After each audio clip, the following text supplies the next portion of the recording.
I'm Marcus Reynolds.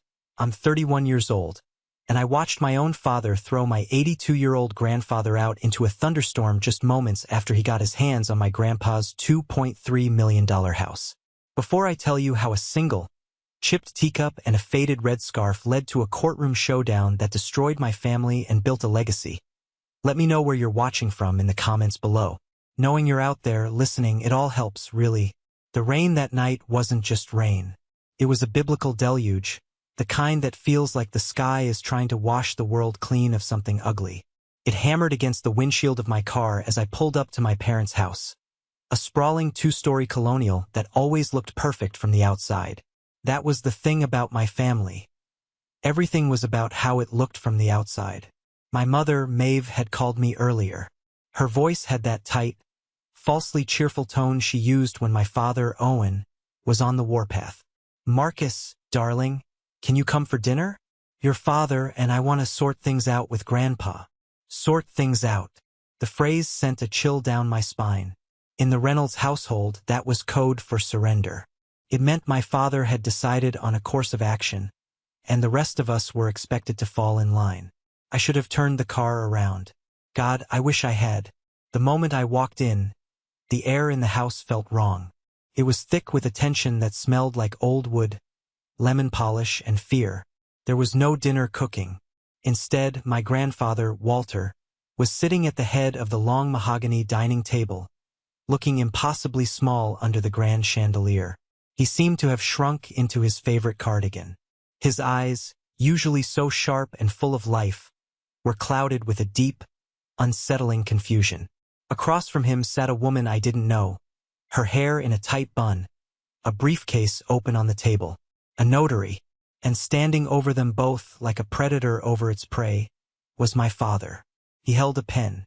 "Dad, just sign it," Owen said, his voice a low growl of impatience. He slid a thick stack of documents across the polished surface. "We've been over this. It's for the best." Grandpa Walter's hand, gnarled with age, trembled as he reached for the pen. His eyes darted around the room and landed on me. In them, I saw a desperate, silent plea for help. "Owen, I don't understand," he stammered, his voice thin as paper. "This is my home. Evelyn and we built this home." My father let out a heavy, theatrical sigh, the sound of a man being deeply inconvenienced. He glanced at me, his eyes daring me to interfere. Then he looked over at my mother, who was standing in the archway to the kitchen, her arms crossed, staring intently at a landscape painting on the wall. She was doing what she did best, disappearing. "Dad," I said, my voice louder than I intended. "What's going on here? What is this?" Owen turned his head slowly to face me. "This," he said, his voice dripping with condescension, "is a private family matter. It does not concern you." "It damn well does concern me." When Grandpa looks terrified. My father's face darkened. He then said the words that would become the anthem of his betrayal, loud enough for the entire silent world to hear. "He's not terrified, he's confused.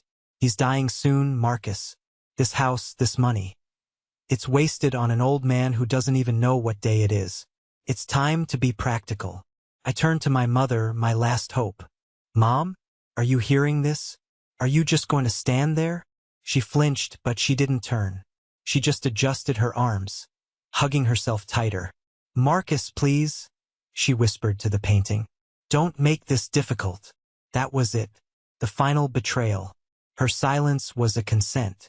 Defeated, all the fight gone from his eyes, my grandfather took the pen and signed his name. His signature, once so firm and elegant, was a shaky, spidery scrawl. The notary, with a practiced, detached efficiency, stamped the documents one by one. The thud of the stamp was the sound of a gavel falling on my grandfather's life.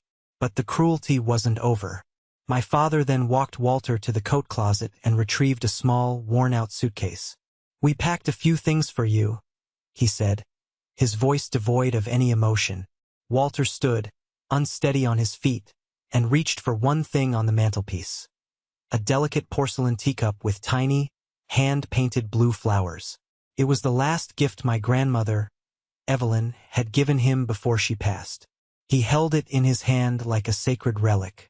Owen marched him to the front door and opened it to the screaming wind and rain.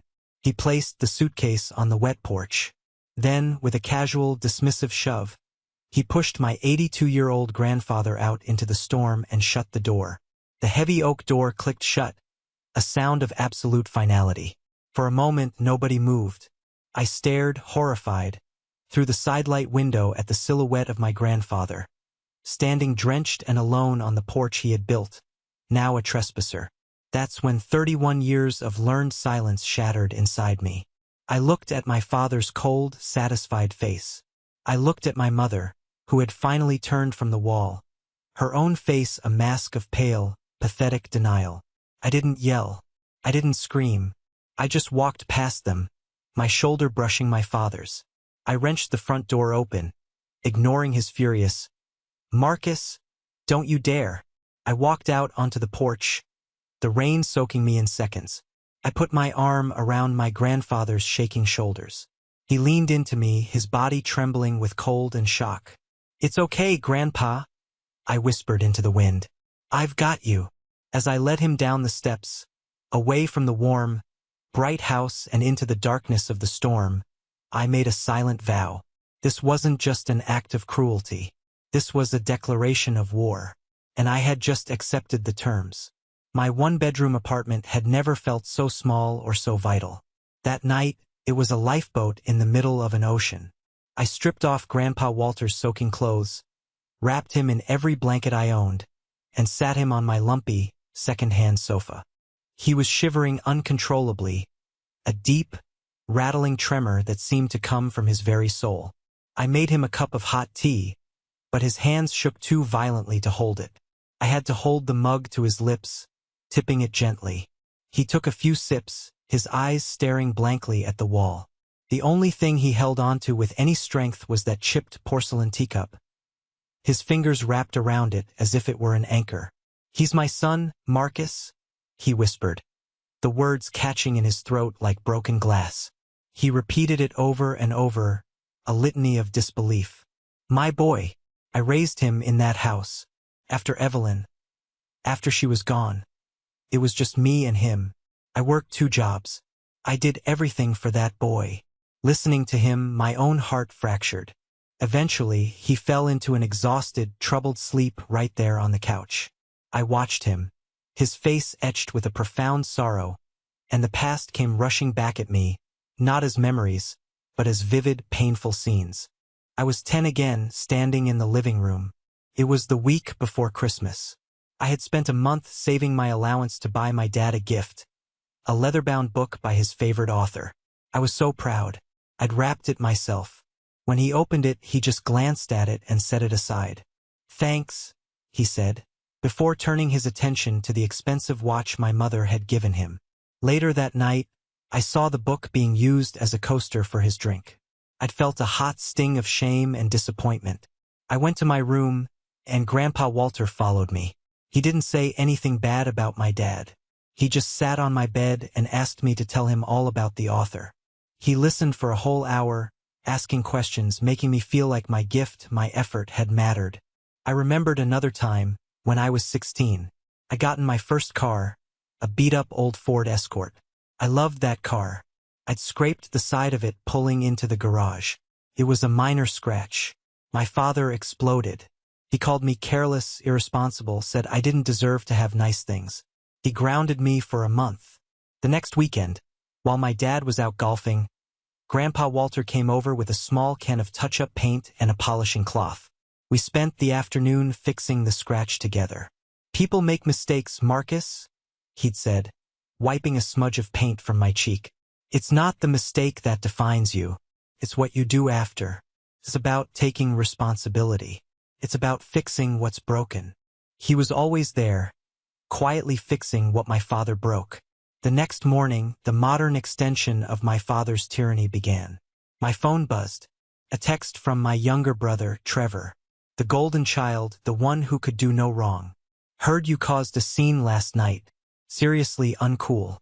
You're putting Mom and Dad in a tough spot. Stop the drama. You're embarrassing the family name." I stared at the message, my thumb hovering over the screen, wanting to type a furious response. But what was the point? Trevor lived in a different reality, one where our father's actions were always justifiable. A few minutes later, another text from him came through.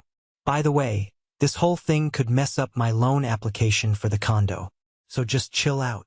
Of course, it was all about him. Then the phone rang. It was my sister, Elaine. Her voice was a nervous flutter. Marcus, hi. So, I talked to Mom.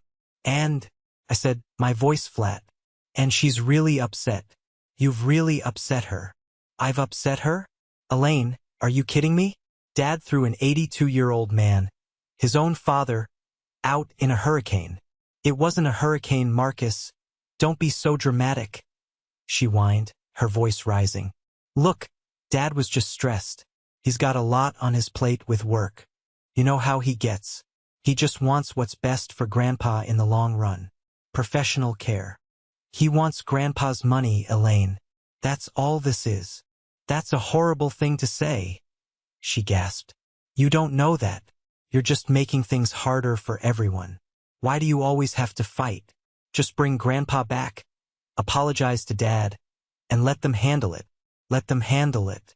The family mantra that meant, let Dad win and pretend the collateral damage doesn't exist. I can't talk to you right now, Elaine, I said, and hung up the phone, my hand shaking with a white-hot rage. I felt completely, utterly alone. I was an island, and the rest of my family was the angry sea trying to swallow me whole. That afternoon, a knock on the door startled me. I opened it to find my Uncle Richard, my dad's younger brother. He was a retired attorney, a man who had always struck me as weary, as if he'd spent his whole life in Owen's shadow. He looked at me, then glanced past me to where Walter was sitting at my small kitchen table, staring into his chipped teacup. A look of profound pain crossed my uncle's face. Can I come in, Marcus? He asked quietly. He sat down opposite my grandfather, who didn't seem to register his presence. I'm sorry, Richard said, his voice heavy with a shame I recognized. I'm a coward. I should have done something years ago. What do you mean? Richard finally looked at me, his eyes filled with a deep regret. Your father, Owen, this isn't new. This cruelty, this greed. It's just louder now. I remember when we were kids. Our father, your great-grandfather, gave me his old baseball glove. It wasn't much, but it was his. Owen wanted it. When Dad said no, Owen went into the garage and took a hammer to my bicycle. Smashed it to pieces. When our father confronted him, Owen said, Richard should have shared his glove. He's always been like that. He believes that what he wants, he is entitled to, and he will destroy anything or anyone who stands in his way. The story sent a chill through me. This wasn't a recent development. This was the core of who my father was. He's been planning to get this house for years, Richard continued, ever since he lost a fortune in that tech stock bubble. He's been waiting for Walter to decline, for a moment of weakness. This isn't just about the money, Marcus. This is about winning. He's going to sell the house to a development group that wants to tear it down and build luxury condos. So that was the end game. Erase the house, erase the legacy, and walk away with a pile of cash. He'll fight you with everything he has, Richard warned, his voice grim. He'll try to destroy you. He'll try to paint you as the villain of this story. He sighed, looking at his own hands. I can't fight him for you. I don't have the stomach for it anymore. But I can give you advice. I can guide you through the legal maze. It's the least I can do. That night, after a grueling day at work where I felt like I was wearing a mask, pretending my world wasn't falling apart, my colleague Jessica stopped by my cubicle. She was a fellow paralegal, sharp, funny, and fiercely loyal. Reynolds, she said, leaning against the cubicle wall. You look like death warmed over. What's going on? I hesitated for a second. Then the dam broke. The whole sordid story poured out of me in a hushed, frantic whisper. She listened, her expression growing more and more serious. When I finished, she didn't offer platitudes or sympathy. She offered a plan. Okay, she said, her voice low and determined. So he's in debt. That means there's a paper trail. Credit card statements, loan applications, default notices. And if he's planning on selling to developers, there are zoning applications, permits, emails. It's all discoverable. I'm a whiz at this stuff. We can work after hours. We'll build a case file on him that'll make his head spin. For the first time in 48 hours, I felt a flicker of something other than despair. It was a tiny spark of hope, the kind you see striking a match in a dark room. The next day, I took Grandpa Walter to his longtime family physician, Dr. Patel. The doctor was deeply concerned. His blood pressure is dangerously high, Marcus, Dr. Patel said, looking at the chart. And his confusion is pronounced. Has he been under some kind of stress? You could say that, I said grimly. While we were in the waiting room, I decided to go through the small suitcase my parents had packed for him. It was a pathetic collection of mismatched socks and old, threadbare sweaters. But tucked into an inner zippered pocket, I found a bundle of papers. They were letters from Dr. Patel's office, reminders for cardiology appointments. And stapled to them were pharmacy receipts for heart medication. The dates on the appointments were all within the last 6 months. They had all been missed. The prescription refills had all been neglected. My father hadn't just been waiting for him to decline. He had been actively helping it along through sheer criminal neglect. The cold, calculated nature of it made me feel sick to my stomach. This was so much worse than I had imagined. When we got back to my apartment, there was a sleek, black town car parked at the curb. My father and a man in an expensive suit were walking up to my door. The man was Bernard Klein, a notorious pit bull of a lawyer known for shredding families in estate disputes. I met them at the door, blocking the entrance. Marcus, my father said, his voice radiating a false paternal authority.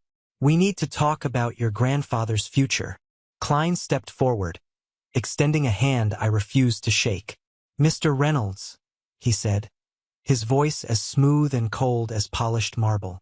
Your father has retained my services. We are all very concerned that Walter is not in a suitable environment. We have found an excellent professional care facility that can meet his needs. He tried to hand me a glossy brochure. I didn't take it. I'm not interested, I said. Klein's smile was a thin, predatory slash. I'm afraid it's not really a matter of your interest. Your father holds Walter's power of attorney. He has the legal authority to make these decisions. He paused, letting the threat hang in the air. However, we are prepared to be reasonable. To avoid any unpleasantness, your father is willing to offer a generous settlement. A sum to compensate you for your trouble. Let's say $50,000? In exchange, you cease all contact and allow us to manage Walter's transition. They were trying to buy my silence, to pay me to abandon my grandfather. The audacity was breathtaking. Let me save you some time, I said, my voice dangerously quiet.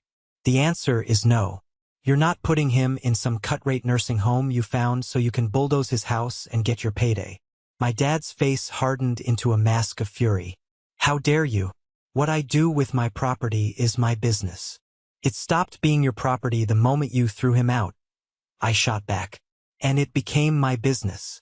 You want him? You'll have to go through me. And you'll have to do it in a courtroom. Klein's fake smile vanished, replaced by the cold, dead eyes of a shark. Be very careful, Marcus, he hissed. You're a paralegal. You know how this works. We will bury you. We will file for emergency conservatorship.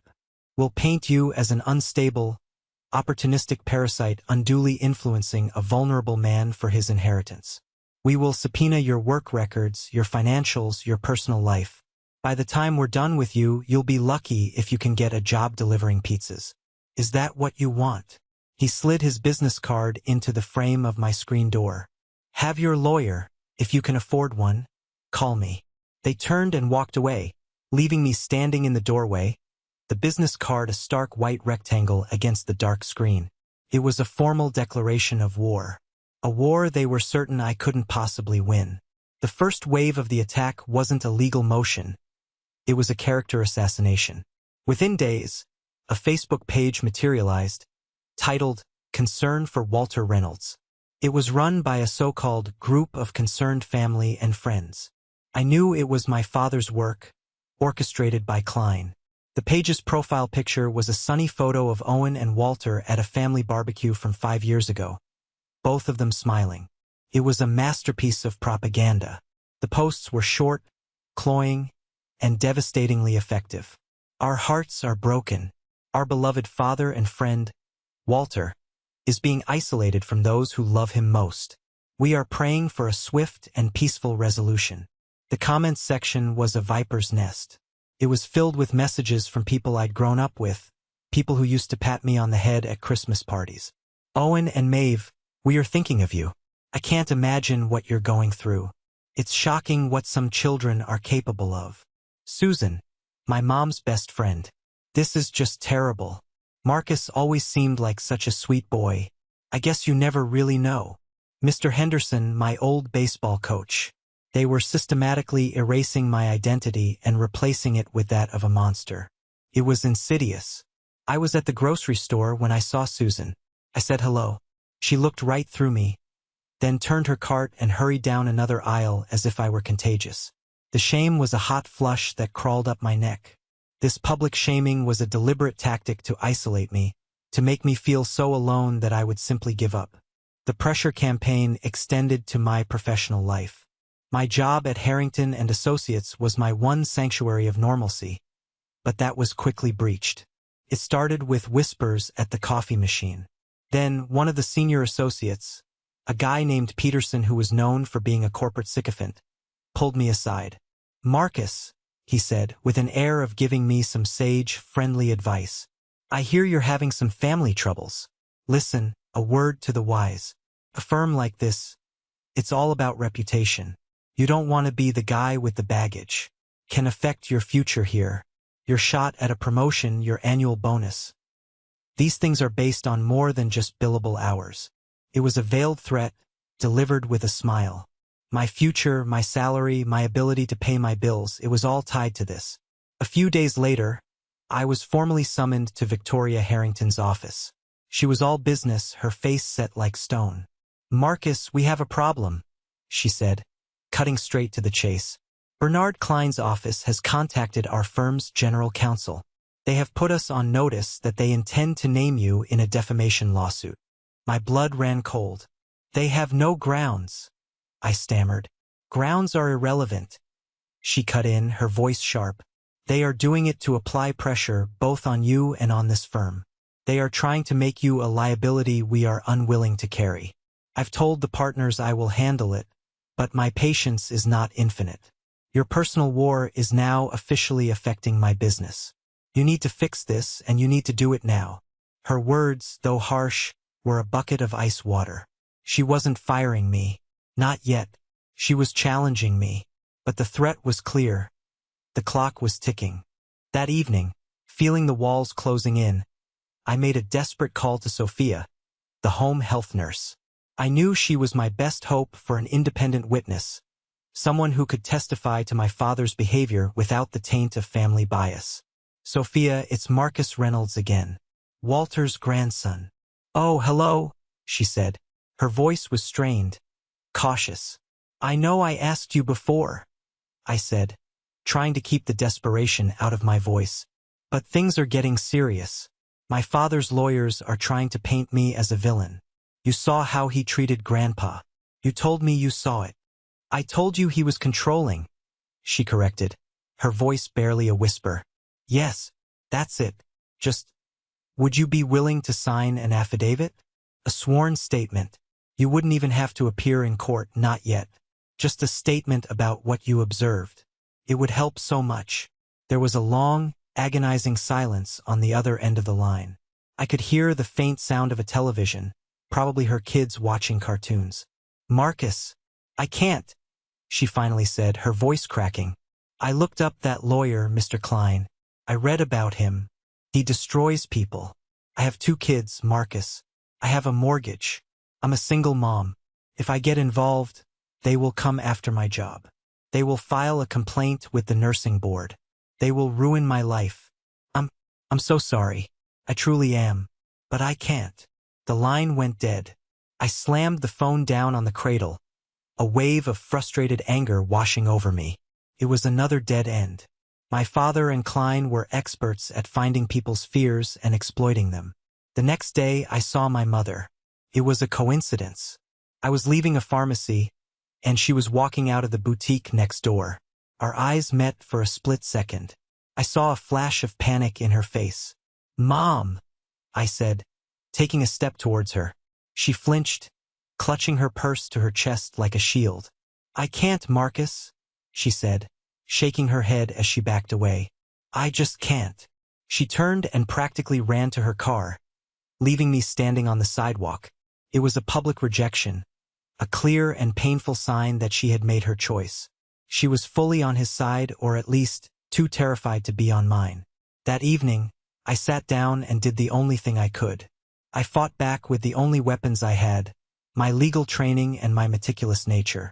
With Jessica's help, I had started building a file. Now I turned it into a fortress. We worked late into the nights, fueled by stale coffee and a shared sense of injustice.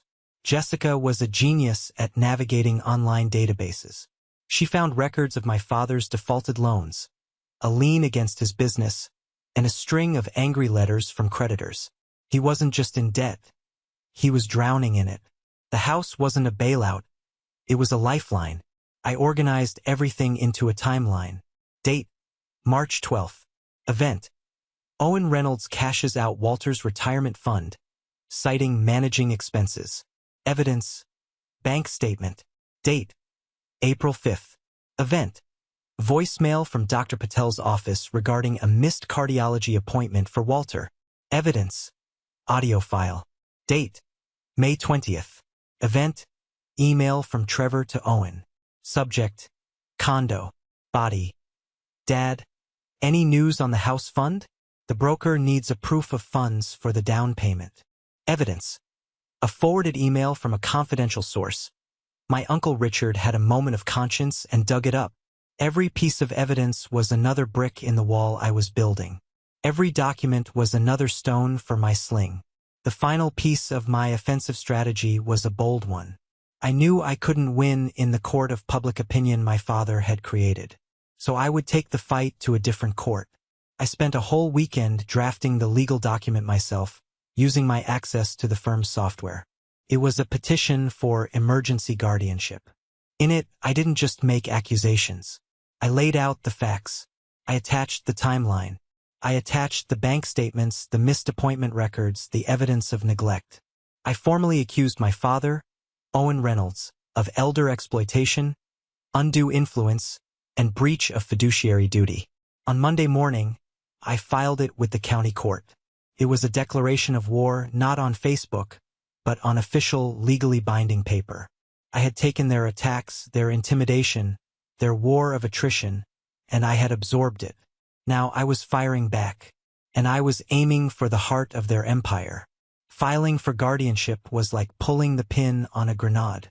The immediate explosion was a flurry of legal documents from Bernard Klein's office. Motions to dismiss, demands for depositions, a formal notice of a defamation lawsuit, naming me personally. It was a classic shock and awe legal tactic, designed to overwhelm and intimidate. And it was working. The financial pressure became unbearable. The retainer for my own lawyer, a decent but outgunned solo practitioner Uncle Richard had recommended, was gone in a flash. He was now asking for more money to fight Klein's onslaught, money I simply didn't have. I'd maxed out my 2 credit cards. I'd sold my car. My carefully managed savings account, the one that held my dreams of a small condo and a life with less debt, was nothing but a memory. The moment of peak humiliation came on a Wednesday afternoon. I was at the grocery store, buying some soup and bread for Grandpa Walter.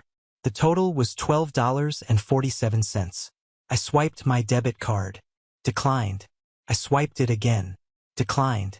The cashier, a young kid with bored eyes, looked at me with a mixture of pity and annoyance. I had to put the items back, my face burning with shame.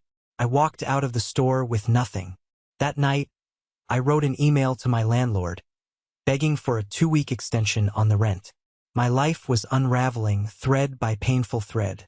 The call from Uncle Richard was the nail in the coffin.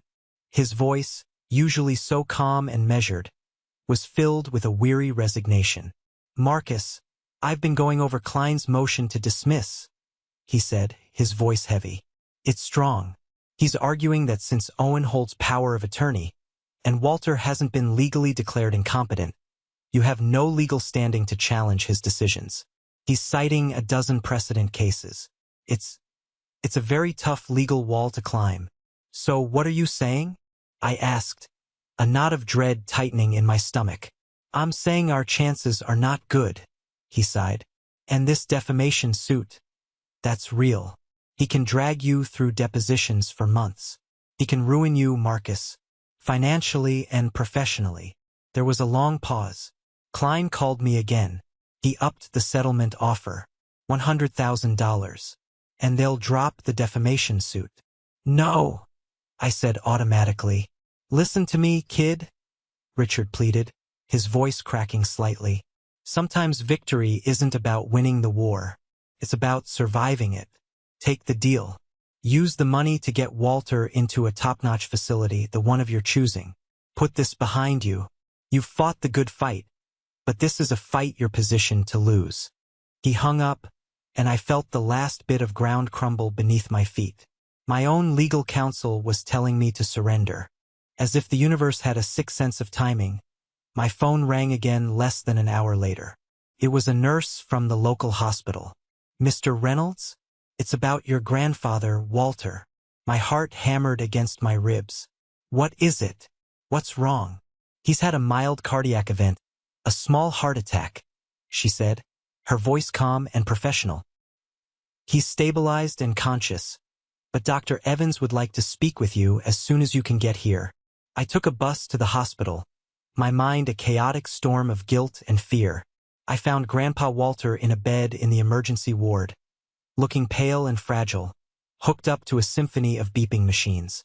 Dr. Evans, a kind-faced woman with tired eyes, pulled me aside.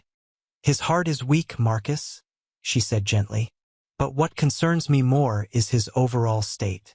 He's malnourished, dehydrated. The stress he's been under, it's a tremendous strain on a heart this fragile. The best thing for him is a calm, stable, stress-free environment." She gave me a pointed look. "Has his care been managed properly over the last year?" Her question was a dagger of guilt. My fight, my stubborn refusal to back down, had put him here. The stress of the legal battle, the conflict, my war. It was literally breaking his heart. Maybe my father and Elaine and Richard were right. Maybe I was the one being selfish. My quest for justice had become a crusade of destruction, and my grandfather was the primary casualty. I went home that night to a dark, empty apartment. The landlord's warning notice was taped to my door. My phone buzzed with another automated low-balance alert from my bank. I sank onto the couch, the weight of it all finally crushing me. I was a broke, jobless-in-waiting, failed guardian who had just put the person he was trying to protect in the hospital. I was done. The fight was over. They had won. I buried my face in my hands, a dry, choked sob escaping my throat. There was nothing left to do but call Klein in the morning and take the deal. Surrender. I sat there in the dark for what felt like an eternity, adrift in a sea of failure.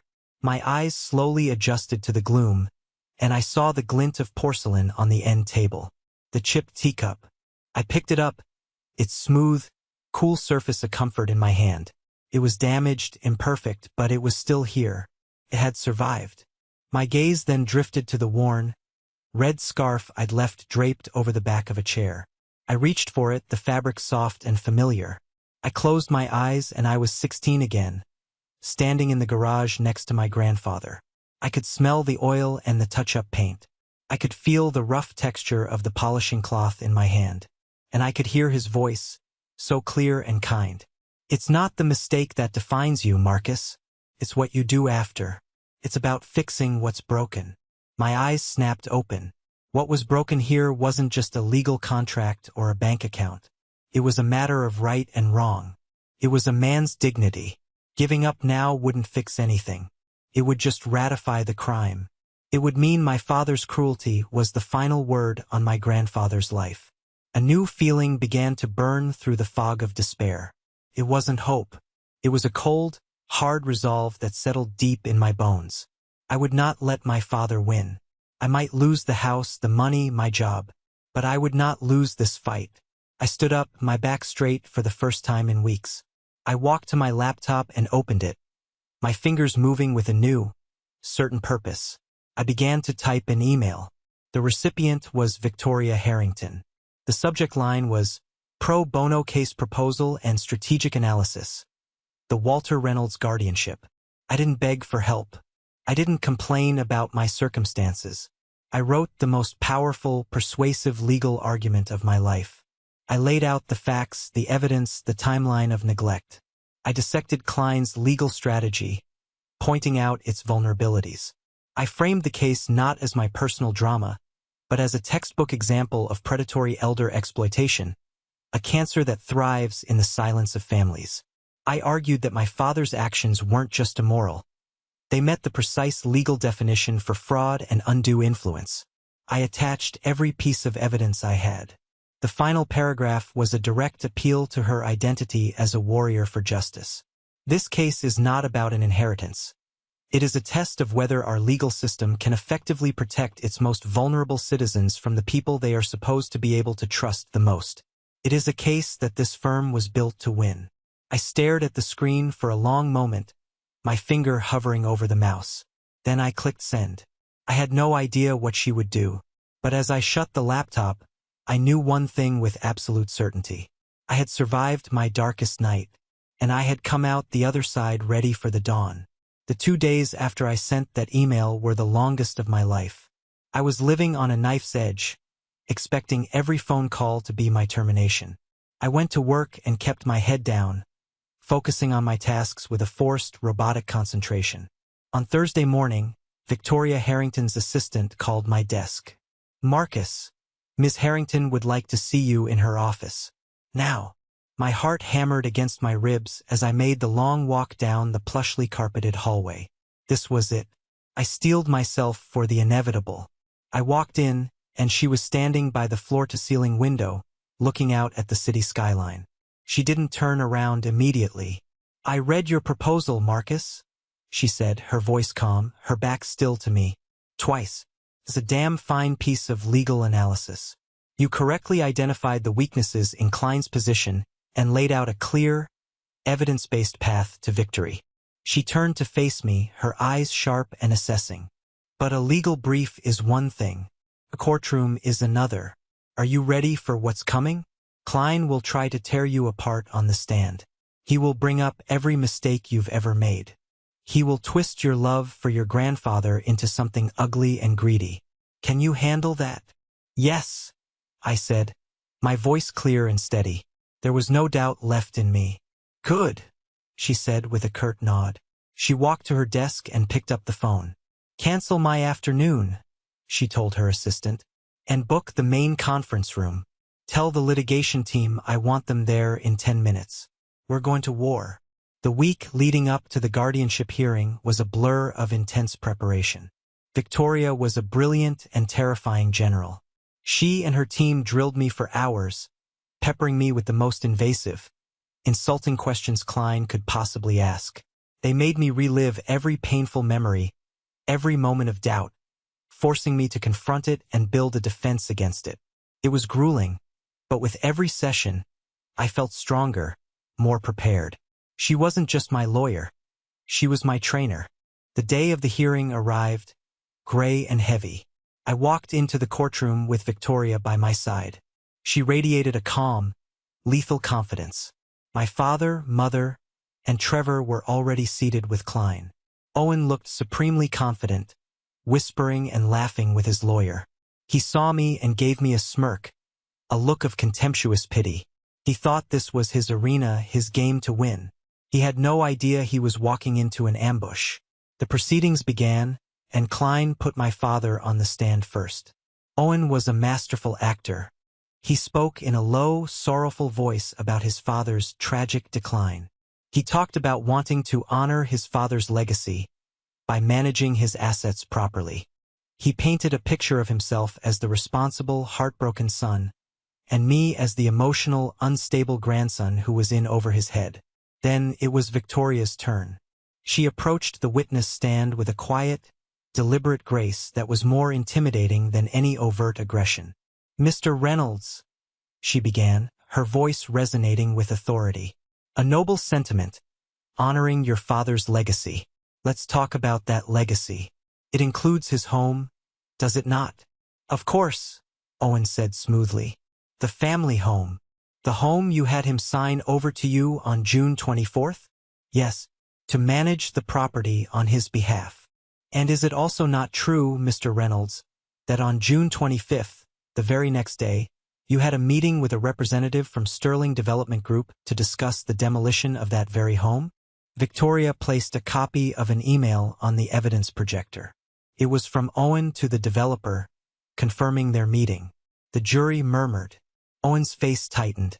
That was preliminary, exploring options. Options for what, Mr. Reynolds? Options for cashing in on a multimillion-dollar real estate deal before your father had even spent a single night out of his own bed. Her questions were like a surgeon's scalpel, precise and cutting. She then moved to his finances, laying out the evidence of his debt, his foreclosures, his desperate financial situation. With every document she produced, Owen's composure crumbled a little more. His face went from confident to irritated to flushed with anger. Next, Victoria called Sophia Miller, the nurse, to the stand. I saw the look of pure shock on my father's face. Sophia was nervous, but when she spoke, her voice was clear and steady. She recounted the times she'd seen Owen dismiss Walter's pain, the way he'd pressure him, the constant atmosphere of intimidation. Klein tried to discredit her on cross-examination, but he couldn't shake her story. It was the simple, unvarnished truth. But the final, devastating blow came when Victoria called my mother to the stand. Maeve looked like she was about to shatter. She walked to the stand, her steps unsteady, refusing to look at my father. Victoria's tone with her was different. It was softer, more understanding. "Mrs. Reynolds, you've been married to Owen Reynolds for 37 years. You've built a life with him." "Yes," Maeve whispered. "A life that, in recent years, has been under significant financial strain. Is that correct?" Klein shot up. "Objection. Relevance. It is an issue of motive, Your Honor," Victoria said calmly. "It goes directly to the question of undue influence." "Overruled," the judge said. "The witness will answer." Maeve nodded, tears welling in her eyes. "Yes. And your husband told you that securing Walter's house was the only way to solve those financial problems, didn't he?" "Yes. And he threatened you, didn't he, Mrs. Reynolds? He threatened to leave you, to file for divorce and leave you with nothing if you didn't go along with his plan." That was the question that broke her. It was the hidden truth, the secret fear that had driven her silence. "Yes," she cried out, the word a raw, painful sob. "He said he'd leave me. He said I'd be out on the street. I didn't know what to do. He told me he'd put Walter in a nice place, a beautiful place, but then I saw the brochure for that other one. It looked so grim, and I knew it was all a lie." She broke down completely, her body shaking with gut-wrenching sobs. She confessed everything. The years of financial fear, the threats, her own willing participation in the lie. The courtroom was utterly silent, save for my mother's weeping. My father sat there, his face a mask of cold, white-hot fury. He wasn't looking at my mother. He was looking at me, and in his eyes, I saw pure, unadulterated hatred.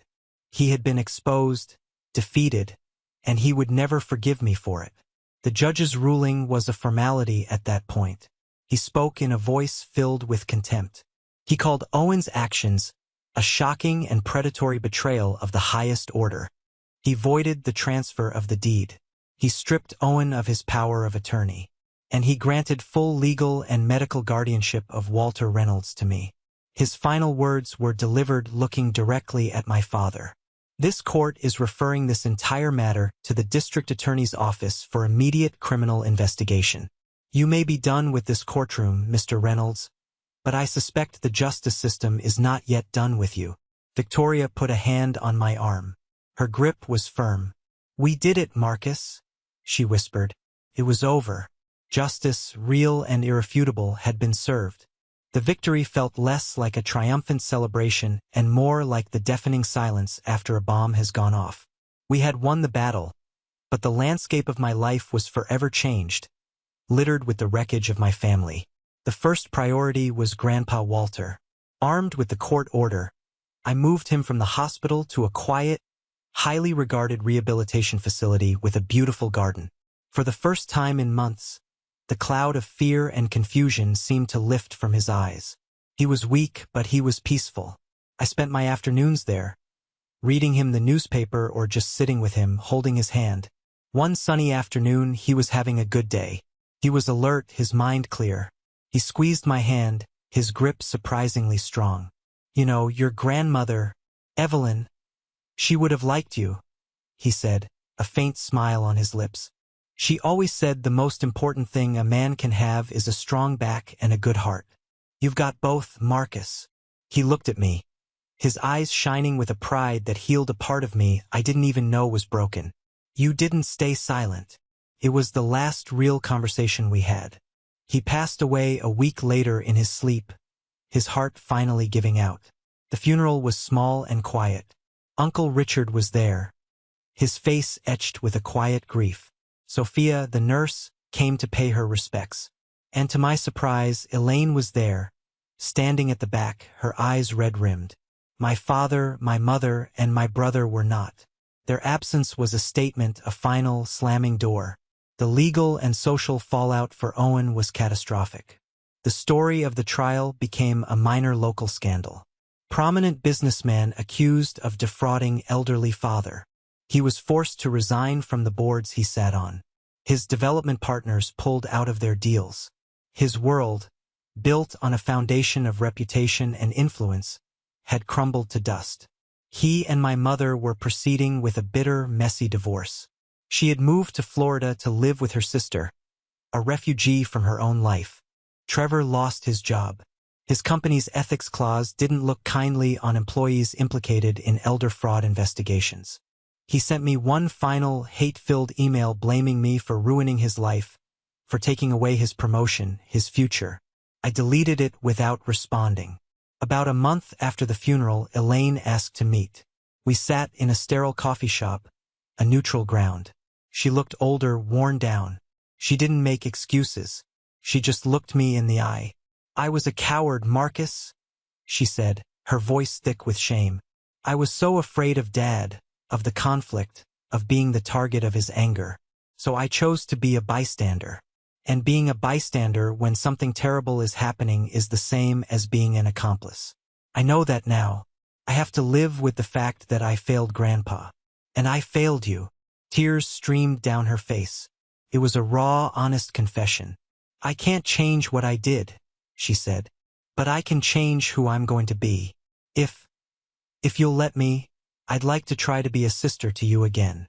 I looked at her, my own anger long since faded, replaced by a deep, weary sadness for all the years we had lost to fear. Okay, Elaine, I said. Okay. It was a start.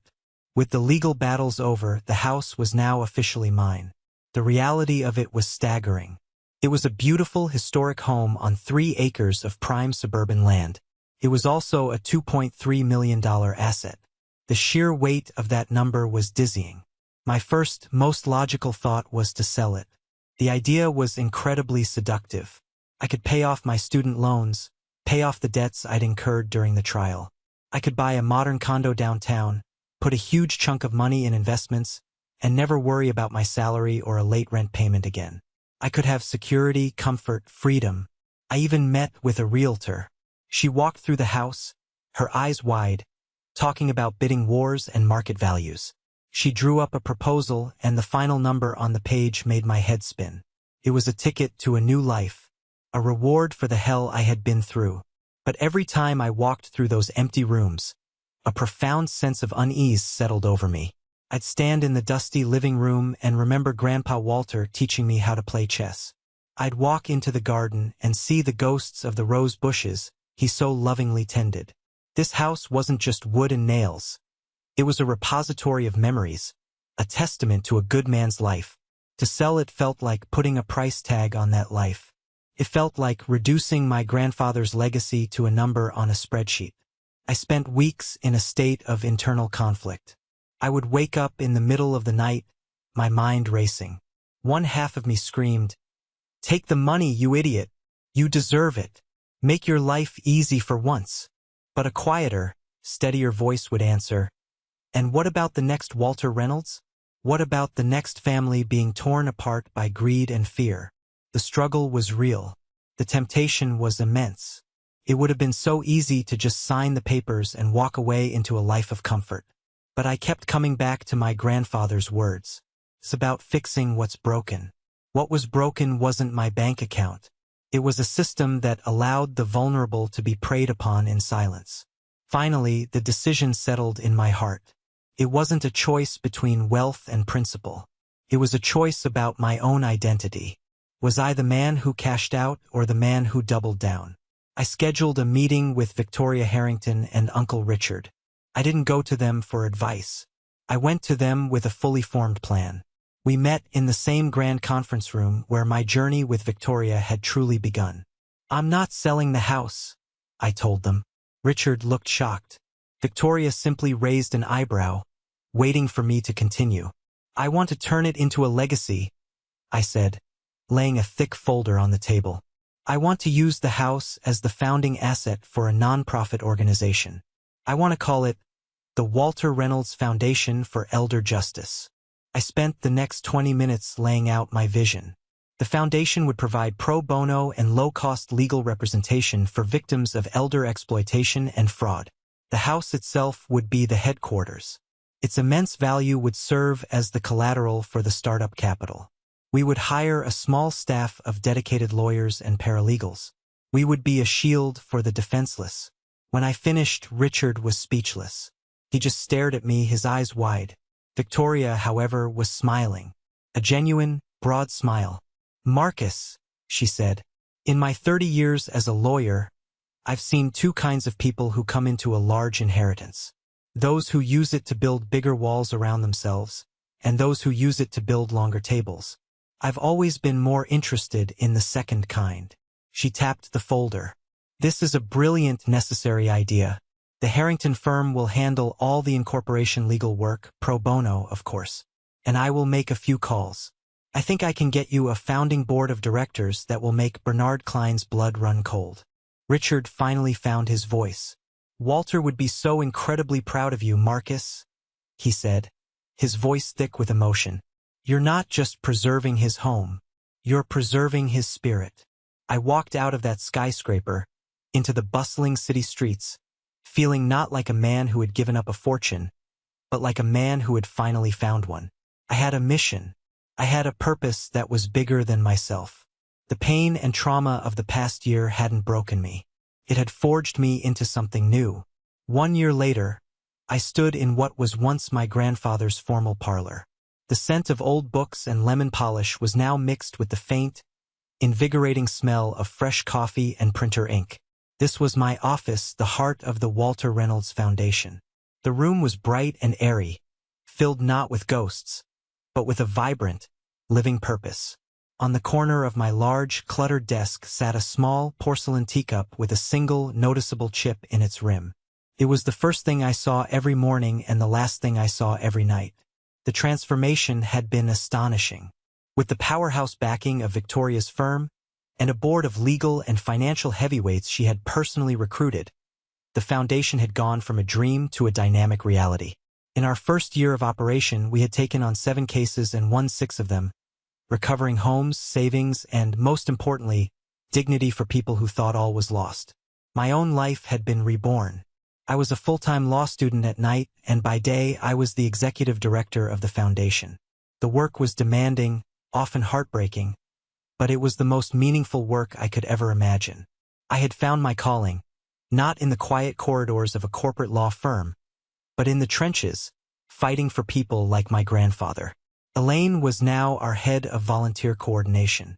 She had thrown herself into the work with a quiet, fierce dedication. It was her way of making amends, of turning her regret into action. We were still healing, but we were healing together. I looked up at the wall across from my desk. In a simple black frame hung a faded red scarf. It was my constant reminder, protect what's right. My desk phone buzzed. It was our receptionist. Marcus, your next appointment is here. The Miller family. I stood and straightened my tie. I walked out to our waiting area, which used to be the formal living room.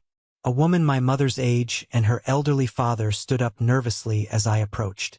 I could see the fear and worry in their eyes, a look I recognized all too well. Mr. and Mrs. Miller? I said, extending my hand. I'm Marcus Reynolds. Thank you for coming. Please, come on back to my office. Let's figure this out together. As I led them down the hallway, I caught my reflection in the glass of a framed photo on the wall. It was a picture of my grandfather, smiling, his eyes crinkling at the corners. For a fleeting second, it felt like he was giving me a nod of approval. In that moment, I felt a sense of profound peace settle over me. The storm was over. The wounds had scarred over into something strong. The anger and pain had been alchemized into purpose. I had taken the ugliest, most brutal chapter of my life, and I had not just survived it. I had transformed it into a legacy of hope for others. And I knew, with a certainty that resonated in the very marrow of my bones, that I would never be silent again. Thank you for listening to my story. I hope it touched you in some way. Have you ever had to fight for a loved one when no one else would? Please, share your story in the comments below. Your voice matters. And don't forget to like and subscribe so you don't miss what's next.